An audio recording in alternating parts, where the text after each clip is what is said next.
नमस्कार दोस्तों, अपनी चल रही थी 1857 की क्रांति। और 1857 की क्रांति में जो पार्ट अपने छूट गए थे उनकी आज अपन बात करेंगे। 1857 की क्रांति में अपने छोड़ दिया था 1857 क्रांति के स्रोत, क्रांति का स्वरूप और एक दो प्रमुख व्यक्ति और संज्ञा छोड़ दी थी। आज अपन उन पर विशेष तौर से बात करेंगे।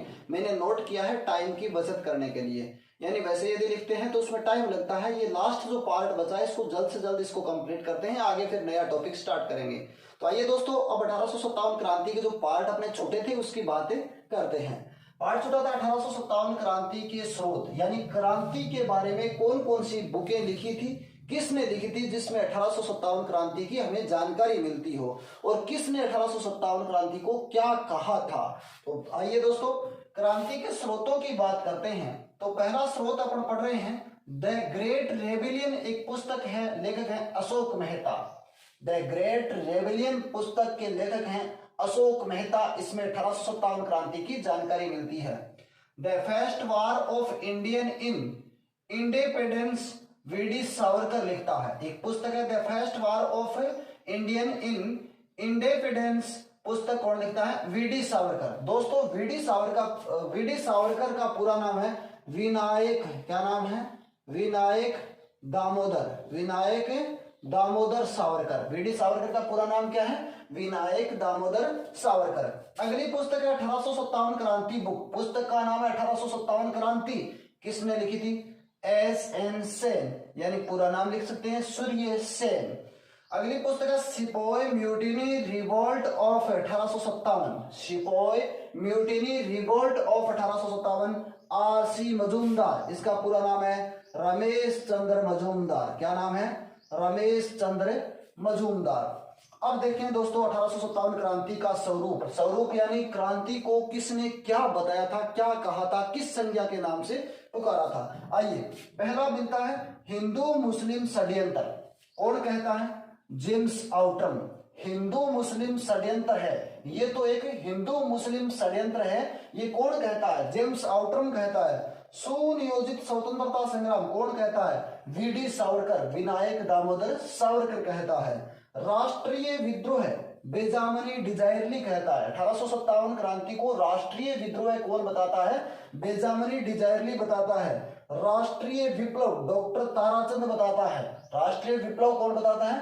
डॉक्टर ताराचंद बताता है। सैनिक विद्रोह कौन बताता है? ट्रेवेलियन, लॉरेंस और शिले नाम के व्यक्ति 1857 क्रांति को क्या कहते हैं कि ये तो सैनिकों द्वारा किया गया विद्रोह है। तो इस पर आप विशेष तौर से ध्यान रखें और इसको आप अपनी बुक में, नोटबुक में नोट कर लें।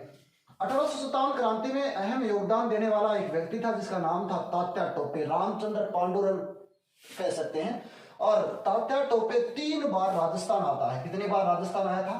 3 बार राजस्थान आया था। ये कह सकते हैं पर 3 बार राजस्थान आता है, यानी जैसलमेर रियासत में नहीं जाता है।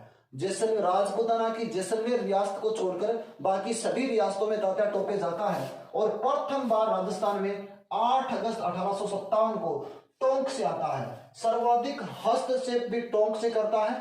और टोंक का नासिर मोहम्मद, टोंक का दीवान यानी टोंक का शासक था वजीरुद्दौला, और वजीरुद्दौला का दीवान था नासिर मोहम्मद। वजीरुद्दौला तो अंग्रेजों का समर्थक था, और जबकि उसका दीवान नासिर मोहम्मद क्रांतिकारियों का समर्थक था। उसने तात्या टोपे का सहयोग किया था। यानी तात्या टोपे का कितनी बार राजस्थान आया था? कहेंगे 3 बार आया था। प्रथम बार 8 अगस्त 1857 को प्रथम बार कहां आया था? टोंक में आया था। दूसरी बार 11 दिसंबर 1857 को आता है। कहां आता है? बांसवाड़ा में आता है। तीसरी बार पूछा जाए तो 21 जनवरी 1859 को कहां आता है? सीकर। दोस्तों सीकर की जगह आपको नाम शेखावाटी भी मिल सकता है। क्या मिल सकता है? शेखावाटी नाम भी मिल सकता है। तो ध्यान रखें, तात्या टोपे 3 बार राजस्थान आता है। प्रथम बार टोंक, दूसरी बार बांसवाड़ा, तीसरी बार शेखावाटी सीकर। और तीसरी बार शेखावाटी जब सीकर आता है तो सीकर में एक भैरव सिंह नाम का सामंत इसे शरण देता है। शरण देने के बाद भैरव सिंह सामंत को अंग्रेज फांसी दे देते हैं। और उसके बाद में तात्या टोपे की मुलाकात इनके एक मित्र से होती है, मानसिक नरोका से। मानसिक नरोका अंग्रेजों के साथ में मिलकर तात्या टोपे को पकड़वा देता है, जिसके बाद में अंग्रेज क्या करते हैं? 18 अप्रैल 1859 को सिपरी उज्जैन मध्य प्रदेश में पड़ता है, एमपी में, और इनसे तात्या टोपे को क्या दे देते हैं? फांसी। जैसे ही तात्या टोपे को फांसी दी जाती है तो क्रांति का समापन हो जाता है। अगली बात, डूंगर जी और जवाहर जी का आपने नाम सुना होगा, किससे संबंधित, यानी डूंगर जी और जवाहर जी का संबंध है 1857 की क्रांति से। आपस में क्या लगते थे, चाचा और भतीजा। ये चाचा था और ये क्या था, भतीजा था। अब दोस्तों इनका संबंध कहां से है, बठोड़ पाटोद गांव कहां पड़ता है, सीकर। यदि सीकर आपको नहीं मिलेगा तो क्या मिलेगा दोस्तों, शेखावाटी मिलेगा। बठोड़ पाटोद गांव सीकर। सीधा पूछा जाए कि डूंगर जी और जवाहर जी का संबंध है सीकर से, डूंगर जी और जवाहर जी का संबंध है शेखावाटी से, डूंगर जी और जवाहर जी का संबंध है 1857 क्रांति से, डूंगर जी और जवाहर जी का संबंध है कहां से, बठोड़ पाटोद गांव सीकर से। तो दोस्तों ये क्या करते थे, ये अंग्रेज जो लोग थे उनकी छावनियां लूटते थे और अमीर जो लोग थे उनको लूटते थे। अंग्रेजों की छावनियां और अमीर लोगों को लूटकर उस धन को इकट्ठा करके गरीबों में बांटने का काम करते थे, इसलिए ये 1857 क्रांति में प्रसिद्ध हुए।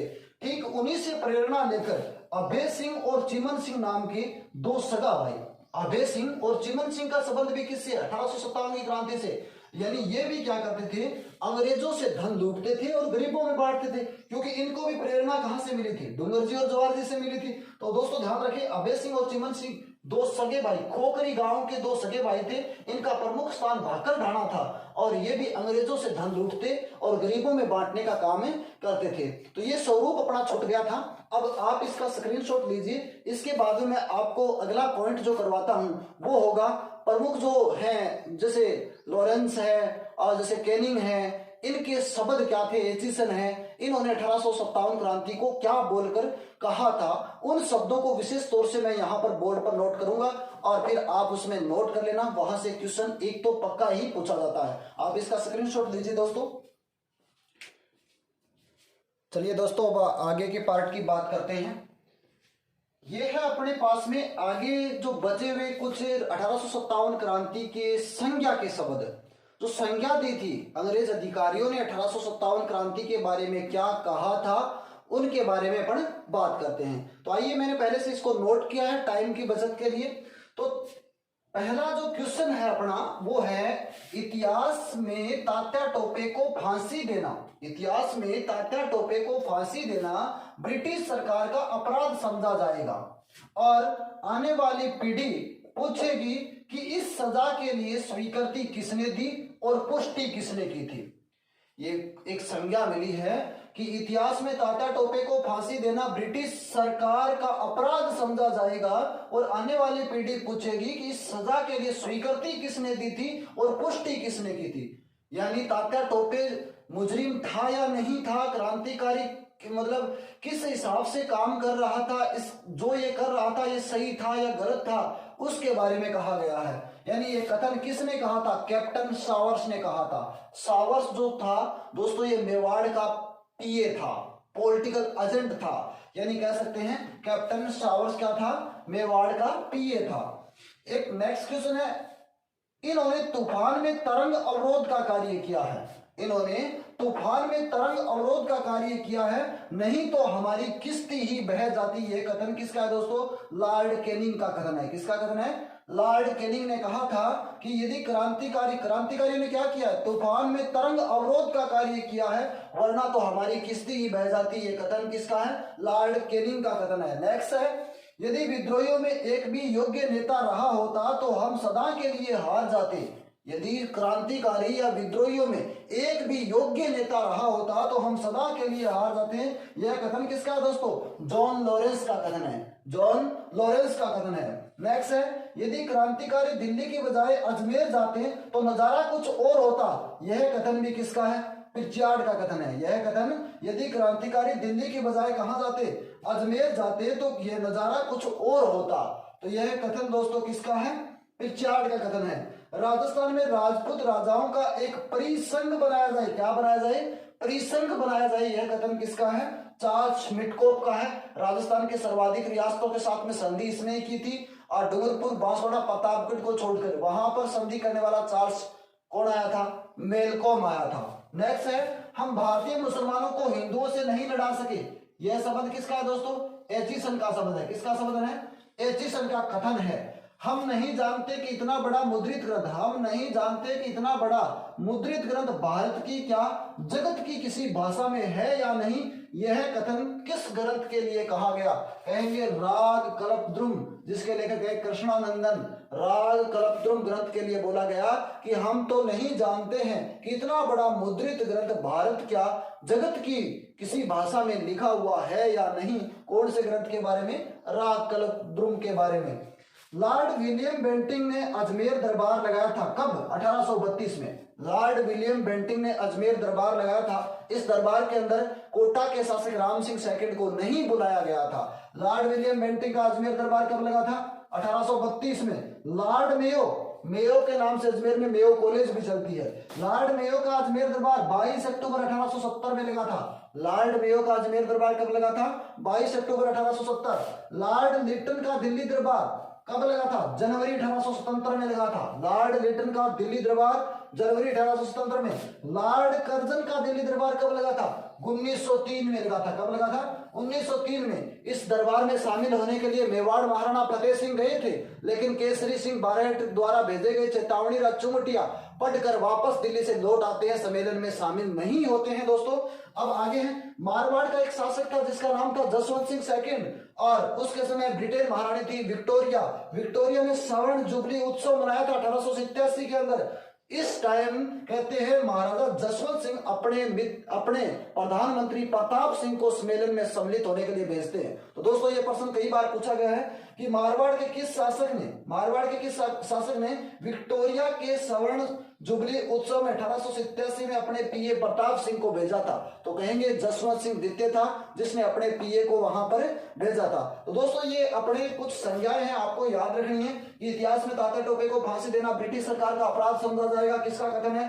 कैप्टन सावर्स का कथन है। इन्होंने तूफान में तरंग अवरोध का कार्य किया है, और नहीं तो हमारी किस्ती ही बह जाती। लॉर्ड कैनिंग का कथन है, यदि विद्रोहियों में एक भी योग्य नेता रहा होता तो हम सदा के लिए हार जाते। जॉन लॉरेंस कहता है, यदि क्रांतिकारी दिल्ली की बजाय अजमेर जाते तो यह कथन किसका है? अजमेर जाते तो नजारा कुछ और होता। प्रिचार्ड का कथन है। दोस्तों प्रिचार्ड ने एक बात और भी कही थी, यदि क्रांतिकारियों का अधिकार अजमेर पर हो जाता तो राजस्थान के सभी राजा क्रांतिकारियों के सहयोगी बन जाते। यह कथन भी किसका है? प्रिचार्ड का। तो आप नोट कर सकते हैं, मैं बोलता हूं, यदि क्रांतिकारियों का अधिकार अजमेर पर हो